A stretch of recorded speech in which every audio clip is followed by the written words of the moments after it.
여러분, 우리는 지난 시간에 예수님의 말씀이죠. 비판하지 말라라는 말씀을 통해서 우리가 비판을 하게 되면 자신 안에 있는 들보를 보지 못하고 타인 안에 있는 티만을 보게 된다라는 말씀 우리가 함께 나누었습니다. 그래서 악한 세력은 우리가 끊임없이 비판하게 만들어서 우리로 우리 안에 있는 들보를 보지 못하게 합니다. 여러분, 우리가 비판하는 문제는 비단 우리 안에 있는 들보를 보지 못하는 문제에만 머물러 있지 않습니다. 우리 안에 들보가 있게 되면 우리가 우리의 삶의 진정한 가치를 깨닫지 못하게 됩니다. 우리의 삶의 진주라는 삶의 진정한 가치를 깨닫지 못하게 되면 도리어 진주라는 이 삶의 가치를 가지고 타인의 삶을 짓밟거나 아니면 타인에게 상처를 주게 돼요. 그래서 우리는 끊임없이 이 나라는 입장에서 타인을 비판의 시선으로 바라보는 것이 아니라 타인의 입장에서 나를 바라보아야 합니다. 그럴 때 우리는 우리 안에 있는 들보를 보게 됩니다. 이 타인의 시선으로 나를 바라보는 것은 단순히 타인의 시선을 갖는 것이 아니라 바로 타인 안에 있는 성령님의 시선으로 나를 바라보게 됩니다. 그 성령님의 시선을 우리가 소유하게 될 때 우리는 진정한 하나님의 시선으로 세상을 바라보게 됩니다. 이 하나님의 시선으로 우리가 세상을 살아갈 때 우리는 우리의 삶의 진주인 진정한 삶의 가치가 무엇인지를 깨닫게 됩니다. 사랑하는 성도 여러분, 오늘도 우리 성도들이 하나님의 시선으로 세상을 바라봄으로 우리의 삶의 진정한 가치인 이 진주를 소유하는 복된 성도들이 되시기를 예수님의 이름으로 간절히 축원을 드립니다. 여러분, 오늘 말씀에 앞서 우리가 오늘 말씀을 구분 짓는 것에 대해서 말씀을 드리겠습니다. 사실은 여러분, 오늘 본문 말씀을 어디까지 구분을 짓느냐에 따라서 오늘 말씀이 다르게 해석이 됩니다. 그래서 우리가 오늘 말씀을 구분 짓는 문제는 오늘 말씀을 바르게 해석하는 아주 중요한 문제예요. 예를 들어서 오늘 말씀을 11절까지만 구분을 짓게 되면, 성경을 한번 보실까요? 11절까지만 구분을 짓게 되면 단순히 기도에 대한 말씀으로, 기도는 우리에게 좋은 것을 주는 행위라는 말씀으로 해석하게 됩니다. 자, 그러나 우리가 보는 성경은 말씀을 11절까지 구분을 짓는 것이 아니라 12절까지 구분을 짓고 있습니다. 이것은 오늘 말씀이 단순히 기도에 관한 말씀이 아니라는 사실을 말씀하고 있어요. 또한 오늘 말씀을 우리가 보는 성경 말씀처럼 12절까지만 구분을 짓게 되면 이 기도의 말씀, 7절에서 11절까지의 기도의 말씀과 12절의 말씀이 전혀 다른 말씀이라는 사실을 발견하게 돼요. 여러분, 기도의 말씀과 12절의 말씀은 전혀 연관성이 없는 말씀처럼 보입니다. 자, 그런데 우리 성경은 12절까지 구분을 짓고 있어요. 자, 그러나 우리 성경은 12절까지 구분을 짓고 있지만 실제로 오늘 말씀은 14절까지, 우리가 봉독한 14절까지의 말씀을 이 하나의 말씀으로 보아야 합니다. 자, 즉 오늘 말씀을 14절까지로 구분을 지어야 해요. 자, 여러분, 서두에서 이 말씀을 구분 짓는 문제에 대해서 말씀을 드리는 이유가 있습니다. 여러분, 오늘 말씀을 14절까지 구분을 짓게 될 때 오늘 본문을 통해서 예수님이 우리에게 말씀하는 그 말씀의 의도를 정확하게 이해하게 됩니다.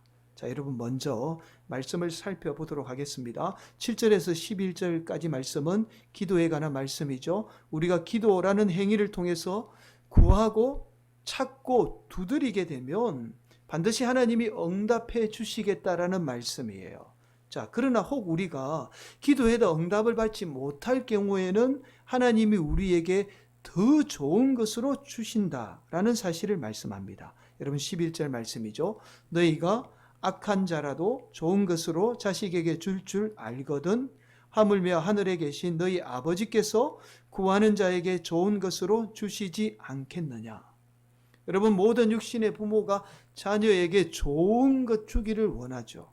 이처럼 우리를 자녀 삼아주신 우리 하나님도 하나님의 자녀인 저와 여러분에게 가장 좋은 것으로 주시기를 원하고 계십니다. 사랑하는 성도 여러분, 하나님이 저와 여러분을 자녀 삼아 주셨습니다. 그래서 비록 지금은 우리의 삶이 힘들고 어려울지 몰라도 우리 아버지인 하나님은 오늘도 저와 여러분에게 항상 더 좋은 것으로 인도하고 계시는 분이에요. 자, 그리고 12절은 이렇게 말씀하죠. 그러므로 무엇이든지 남에게 대접을 받고자 하는 대로 너희도 남을 대접하라. 이것이 율법이요 선지자니라. 이 말씀은 우리 교회의 내년의 표 말씀입니다. 여러분들이 아직 달력을 못 받으셔서 아마 이 말씀이 표 말씀인지 잘 모르실 건데요. 이 말씀은 흔히 황금률이라고 이야기를 해요. 자, 왜 황금률이라고 말하느냐 하면요. 우리 그리스도인이 지켜야 하는 윤리 가운데 가장 중요하게 여겨야 할 이 윤리의 말씀이다라고 해서 오래전부터 이 마태복음 7장 12절을 황금률이라고 부릅니다. 자, 이 말씀을 자칫 잘못 해석하게 되면 우리가 남에게 대접을 받기 위해서 남에게 대접해야 한다라는 말씀으로 오해할 수 있습니다. 그러나 오늘 본문의 말씀은 우리가 남을 위해서 먼저 희생하고 또한 남을 위해서 살게 될 때에 우리는 인간으로부터 대접받는 이 문제를 떠나서 더 놀라운 사실은 바로 하나님이 저와 여러분을 온전한 하나님의 자녀로 대접해 주신다라는 말씀이에요. 여러분, 우리가 하나님의 자녀다운 삶에 대해서 말할 때에 예수님이 이 땅에 오셔서 하나님의 자녀로 사셨잖아요. 자, 저와 여러분 또한 예수님처럼 남을 위해서 희생하며 섬김의 삶을 살 때에 우리는 이 삶을 바로 하나님의 자녀의 삶의 모습이다라고 그렇게 말합니다.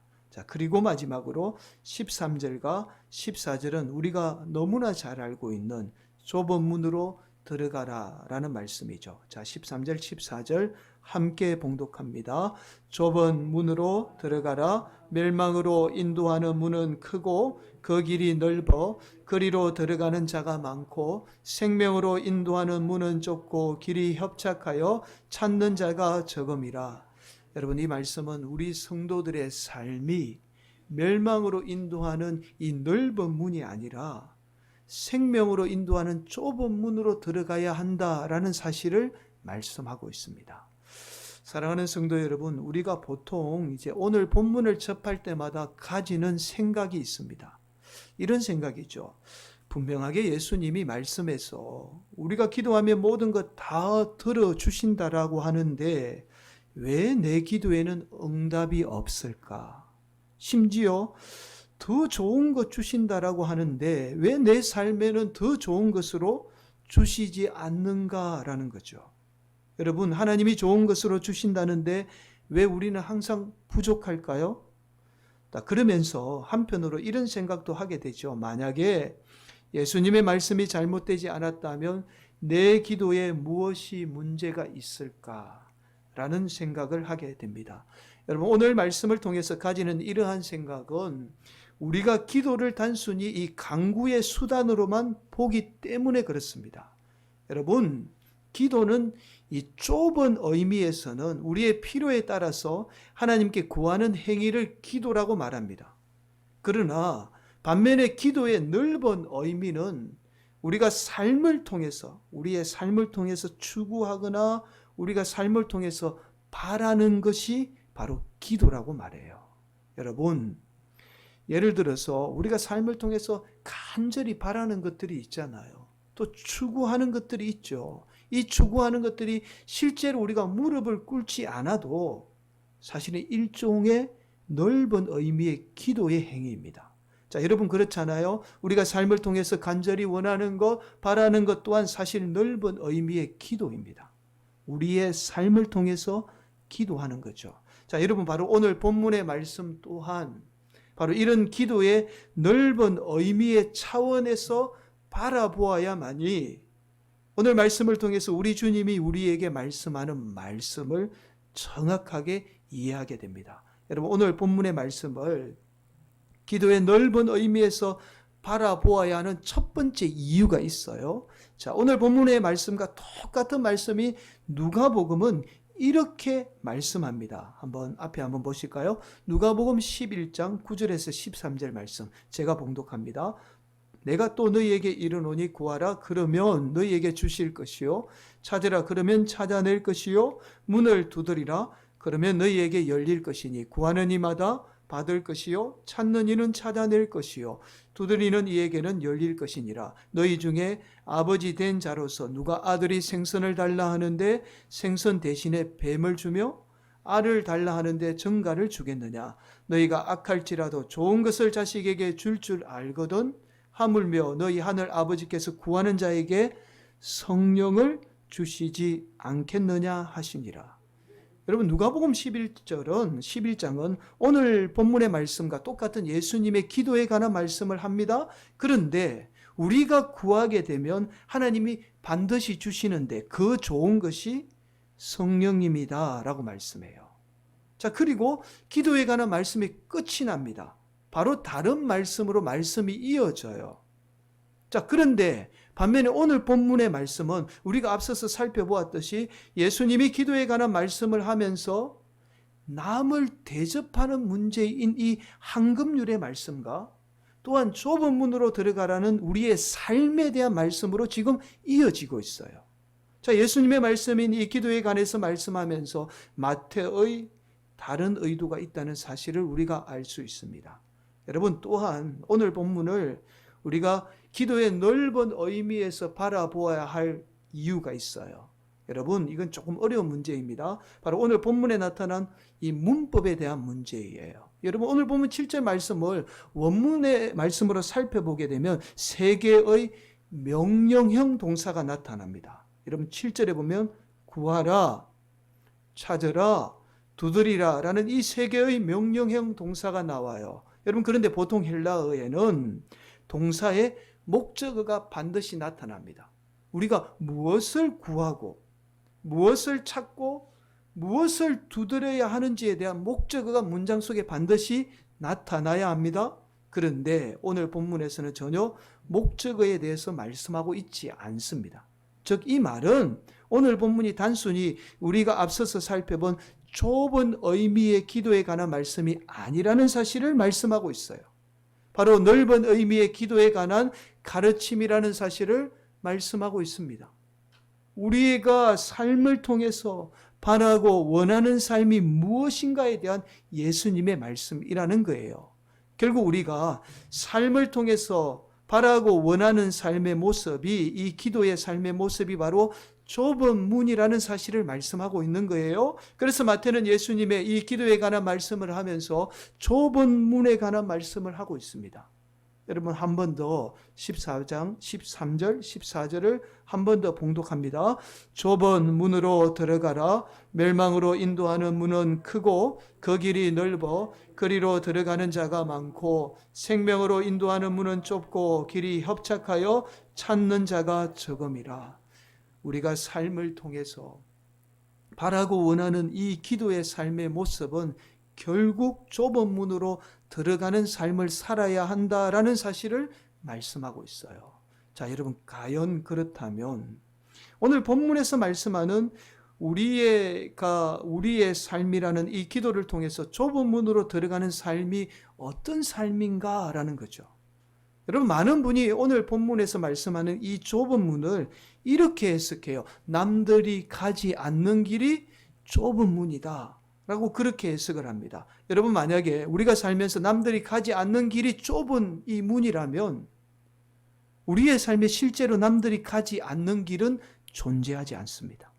심지어 남들이 가지 않는 선교 현장을 가려고 해도요 이미 많은 선교사님이 선교 현장에 다 들어가 있습니다.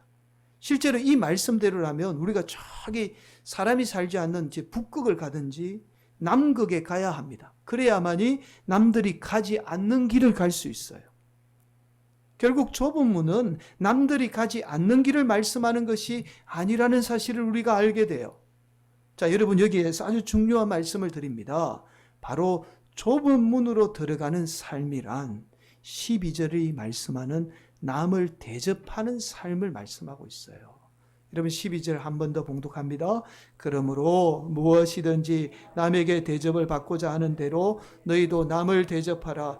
이것이 율법이요 선지자니라. 이 말씀은 우리가 남에게 대접을 받고 싶어서 남을 대접하라는 말씀이 아니라는 말씀을 앞서서 드렸습니다. 남을 대접하는 삶은 바로 예수님의 삶을 말씀해요. 먼저 남을 위해서 희생하는 삶을 말합니다. 내가 먼저 타인을 위해서 희생하고 대접하는 삶을 살라는 거예요. 그러면 인간이 우리를 대접해주는 이 문제를 떠나서, 물론 인간으로부터 우리가 대접받는 문제는 중요한 문제죠.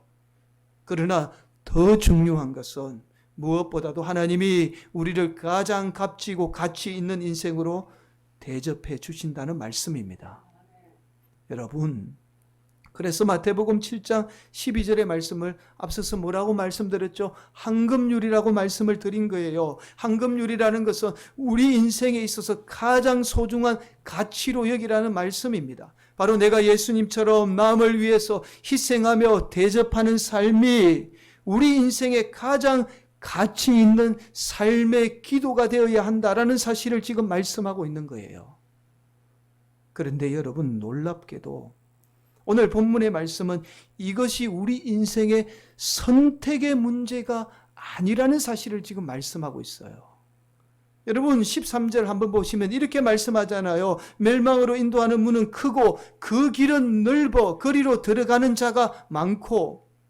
여러분 자신을 위해서 사는 이기적인 넓은 길로 이 사는 삶은 많아요. 그러나 반드시 그 삶은 어떻게 된다고요? 멸망하게 된다라고 말씀해요. 반면에 우리가 좁은 문입니다. 예수님처럼 내가 먼저 희생하며 남을 대접하게 되면 반드시 생명으로 인도함을 받게 된다라는 사실을 말씀해요. 사랑하는 성도 여러분, 예수님이 우리에게 보여주신 십자가의 길이에요. 즉 좁은 길로 들어가는 삶은 단순히 우리의 인생의 선택의 문제가 아닙니다.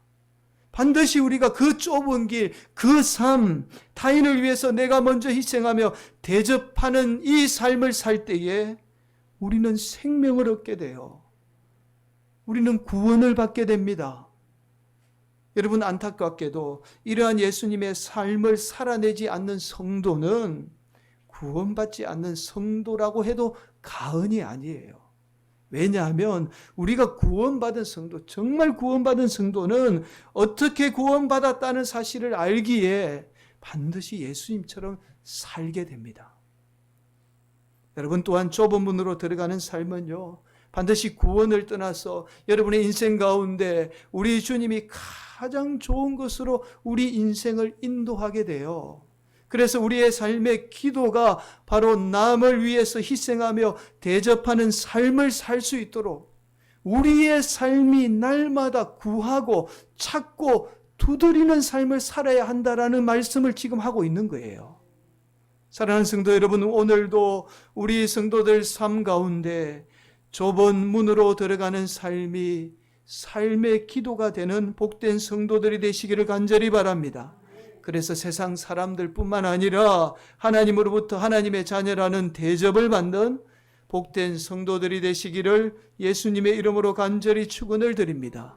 여러분, 우리에게 로고스 테라피로 잘 알려진 정신과 의사인 이 빅터 프랭클 박사님이 계세요. 이분은 유대인입니다. 실제로 2차 세계대전 때 이 아우슈비츠 수용소, 우리 너무나 잘 알죠. 죽음의 수용소로 알려진 이곳에서 죽음의 문턱을 경험하게 돼요. 자신뿐만 아니라 죽어가는 수많은 사람을 목격하게 됩니다. 그러면서 놀라운 사실 하나를 발견하게 돼요. 바로 우리가 아무리 절망적인 상황에 놓여 있어도 우리의 삶의 의미를 붙들게 되면 쉽게 낙심하거나 심지어 죽음의 상황에 놓여 있어도 쉽게 죽지 않는다는 사실을 발견하게 돼요. 반면에 우리가 우리의 삶의 의미를 잃어버리는 순간 아무리 건강한 사람이라도 절망적인 상황에 놓이게 되면 쉽게 죽음을 맞이하게 됩니다. 여러분 실제로 2차 세계대전이 끝났을 때 수많은 유대인들을 그동안 버티게 했던 이 살아야 한다라는 삶의 의미를 잃어버리게 돼요. 유대인들이. 전쟁이 끝나게 되자. 아우슈비츠의 혹독한 죽음의 수용소에서 살아남았지만 많은 유대인이 자살을 선택해서 스스로 목숨을 끊게 됩니다. 자신의 사랑하는 가족을 잃게 되자 더 이상 살아야 하는 이 삶의 의미를 잃어버리게 된 거예요. 이처럼 우리의 삶의 의미가 우리의 삶을 이끌게 된다라는 사실을 발견한 이 빅터 프랭클 박사는 로고스 테라피를 주장하게 됩니다. 여기에서 로고스는 단순한 의미를 넘어서 사랑이다라고 말해요. 이 사랑은 바로 우리 예수님이 자신을 희생해서 다른 사람을 살리는 그 희생의 사랑을 말합니다.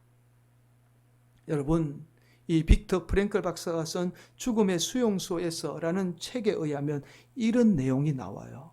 혹독한 수용소에서 오직 자신만이 살아남아야 한다는 생존만이 존재해요. 오늘날 우리가 살아가는 현실과 상황이 다를 뿐이지 별반 다르지 않습니다.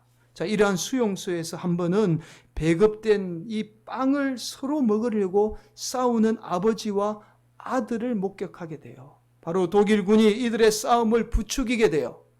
여기선 누구나 자기만을 생각하지 않으면 안 된다. 타인을 생각해서는 살아남을 수 없다. 너는 아버지한테 배급된 빵도 네가 빼앗아 먹어야 돼. 독일군의 이 말을 듣게 되자 아들은 아버지의 빵을 빼앗기 위해서, 아버지는 아들에게 빵을 빼앗기지 않기 위해서 싸우게 돼요. 그런데 놀랍게도 얼마 후에 이 부자가 싸웠던 그 수송차 안에는 이 부자의 싸늘한 시체가 다시 실려서 나가게 됩니다. 살아서 들어온 부자가 얼마 있지 않아 그렇게 싸늘한 시신으로 다시 실려 나가게 되었던 거예요. 반면에 또 다른 부자를 목격하게 됩니다.